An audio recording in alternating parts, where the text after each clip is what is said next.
अच्छा गुलफ़ाम भाई यार लोगों की बातों से लग रहा है कि मुल्क जो है ना ज़वाल-पज़ीर हो गया हुआ है। इस बारे में क्या बोलेंगे आप? यार ये मुल्क ज़वाल पज़ीर नहीं होता कभी भी, इंसानियत ज़वाल पज़ीर है हमारे यहाँ पे। आपने मुआशरे में कॉमन देखा होगा, ट्रस्ट की बेयकीनी बढ़ती जा रही है। बेयकीनी इटसेल्फ बहुत बड़ा अज़ाब है। जो बेयकीनी की कैफ़ियत है ना, हर इंसान का एक-दूसरे से इवन दो के बहन-भाइयों का एक-दूसरे से ट्रस्ट उठता जा रहा है। तो ये इटसेल्फ ट्रस्ट उठना, ये ज़वाल पज़ीर भी है और बहुत बड़ा अज़ाब भी है। इसका आगाज़ मैं यहाँ से करता चलूँगा, एक साइकोलॉजिस्ट हैं जिन्होंने सेकंड वर्ल्ड वॉर देखी, उनकी मैंने एक बुक पढ़ी है, बुक का नाम था मैन ऑफ मीनिंग्स।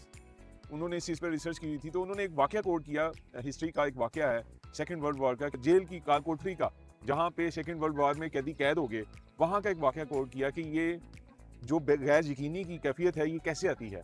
उन्होंने वहाँ जो देखा, जंग के बाद वहाँ पहुँचे और वहाँ पे गैर यकीनी की कैफियत यहाँ तक बढ़ गई थी कि लोग एक दूसरे को नोचना शुरू हो गए थे। नोचने से मसलन ये है कि लोग एक दूसरे का मरने का इंतजार करना शुरू हो गए थे कि ये मरने वाला है तो इसके बाद इसकी जैकेट मैं लूंगा, ये मरने वाला है तो खाना तो इतना आता है तो चलो इसकी 2 रोटियाँ मैं ले लूँगा, शेयर कर लूँगा, क्योंकि खाने की भी किल्लत थी, चीज़ों की किल्लत थी और गैर यकीनी की तो भरमार थी कि लोगों को तो ये समझ नहीं आ रही थी कि हम यहाँ तक पहुँच गए हैं। इसीलिए मैं अक्सर कहता होता हूँ कि हमारे यहाँ इंसानियत भी गैर यकीनी की हद तक पहुँच गई है।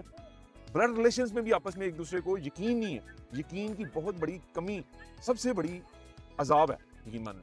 इसी तरह हमारा ट्रस्ट उठता जा रहा है, तो सेम हमारा जो मैंने कहानी बताई ना, सेम हमारा भी वही हिसाब होगा। हर मामले में गैर यकीनी की सूरत-ए-हाल है। मुल्क कभी भी ज़वाल-पज़ीर नहीं होता, इंसानियत ज़वाल-पज़ीर होती है।